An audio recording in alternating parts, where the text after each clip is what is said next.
सुनावे। नासे रोग हरे सब पीरा, जपत निरंतर हनुमत वीर। जय हनुमान ज्ञान गुण सागर, जय कपीश तिहु लोक उजागर। भूत पिशाच निकट नहीं आवे, महावीर जब नाम सुनावे। नासे रोग हरे सब पीरा, जपत निरंतर हनुमत वीर। जय हनुमान ज्ञान गुण सागर, जय कपीश तिहु लोक उजागर।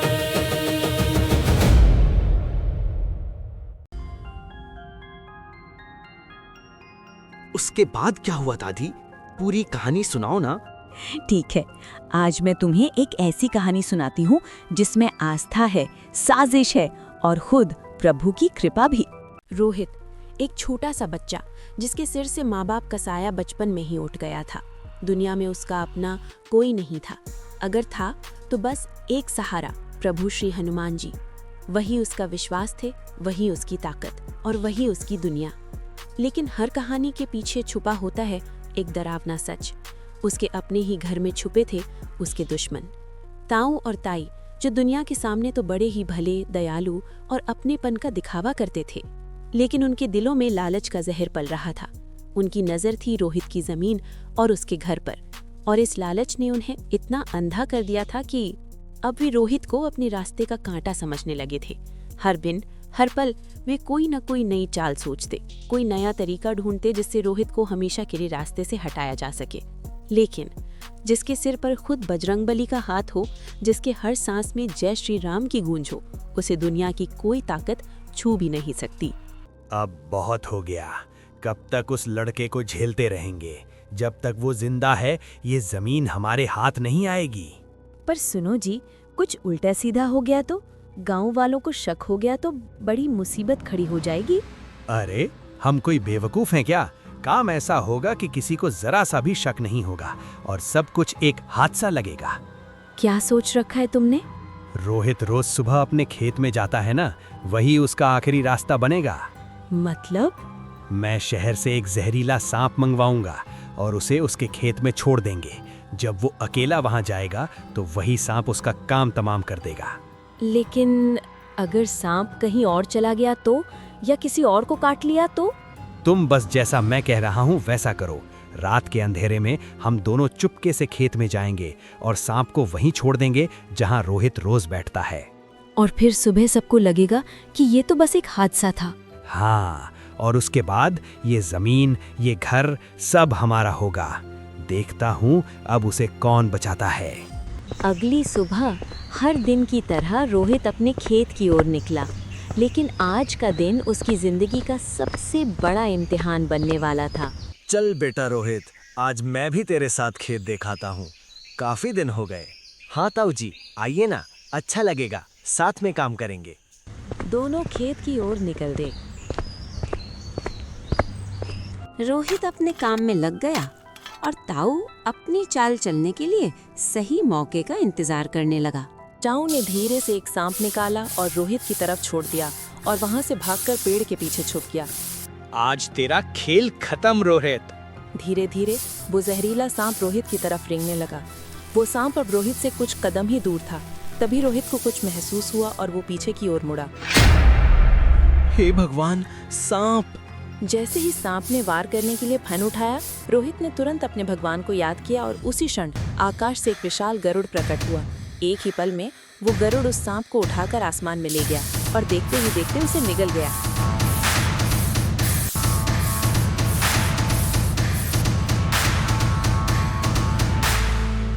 रोहित ये देखकर बहुत हैरान हुआ और अपने भगवान को याद करके धन्यवाद करने लगा। उधर ताऊ की सारी चाल एक पल में नाकाम हो गई। वो डर और गुस्से से तिलमिलाता हुआ वहाँ से भाग खड़ा हुआ। उसके बाद रोहित सीधा मंदिर जाता है और भगवान से हाथ जोड़कर उनका धन्यवाद करता है। इसके बाद जब रोहित घर पहुंचता है तो उसके ताऊ ताई ऐसे बनते हैं जैसे उन्हें पता ही ना हो कि क्या हुआ है। ताऊ जी, ताई जी, आपको पता है आज क्या हुआ? क्या हुआ बेटा? सब ठीक है ना मेरे बच्चे? तुझे कुछ हुआ तो नहीं?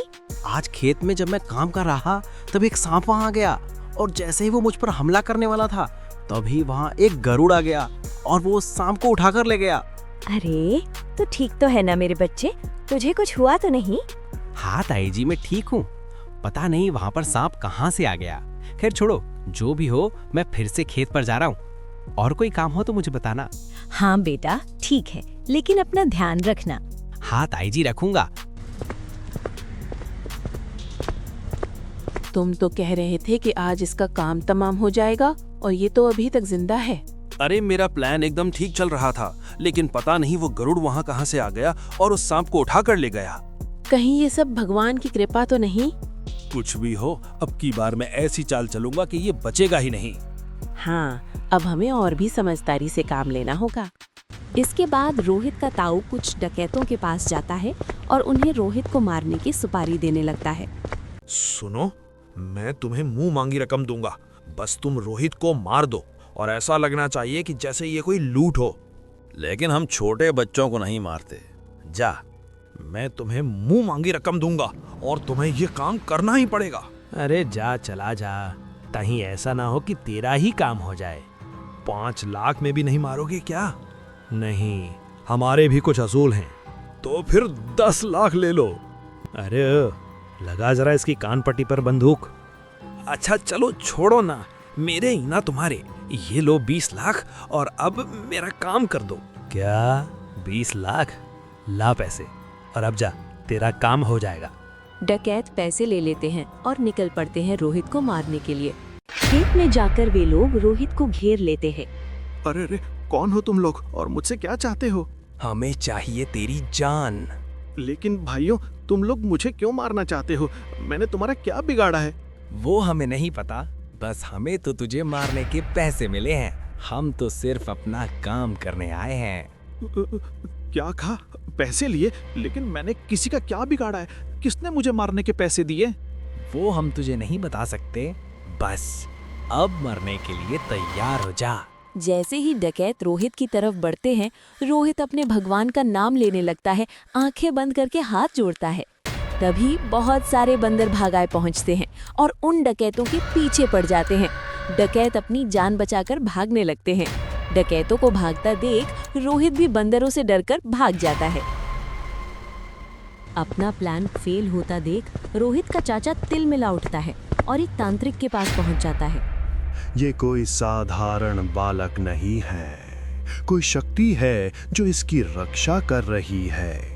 तो बाबा, इसका क्या उपाय है? रोहित को मेरे रास्ते से हटा दो। आप जो चाहो मैं देने के लिए तैयार हूँ। फिक्र मत करो बच्चा, आज रोहित की जिंदगी की आखिरी रात है। तभी वो तांत्रिक हवन से एक शक्ति निकालता है।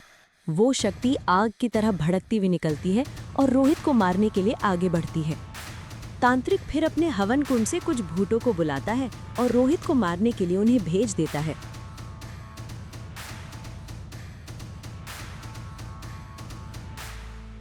रात होते ही रोहित अपने खेत से घर की ओर लौट रहा होता है।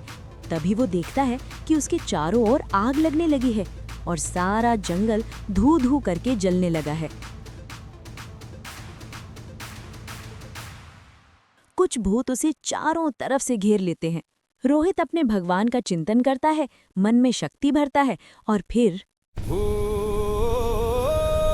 पिशाच निकट नहीं आवे, महावीर जब नाम सुनावे। नासे रोग हरे सब पीरा, जपत निरंतर हनुमत वीर। जय हनुमान ज्ञान गुण सागर, जय कपीश तिहु लोक उजागर। भूत पिशाच निकट नहीं आवे, महावीर जब नाम सुनावे। नासे रोग हरे सब पीरा, जपत निरंतर हनुमत वीर। जय हनुमान ज्ञान गुण सागर, जय कपीश तिहु लोक उजागर। आखिरकार भक्त की पुकार पर भगवान श्री हनुमान जी महाराज आ गए और उन्होंने रोहित के सभी दुश्मनों को मार दिया और रोहित के सामने प्रकट हुए और उसे आशीर्वाद दिया। और इस तरह हुआ रोहित का उद्धार। दादी, क्या मेरे बुलाने पर भी हनुमान जी आएंगे? हाँ बेटा, क्यों नहीं आएंगे, जरूर आएंगे। और इस तरह से रवि भी हनुमान जी का भक्त बन गया। बोलो जय श्री राम। अगर आपको ऐसे ही अमेजिंग वीडियोस देखना पसंद है तो अभी हमारे चैनल लंच टाइम बज़ को सब्सक्राइब करें और वीडियो को लाइक करना बिल्कुल ना भूलें।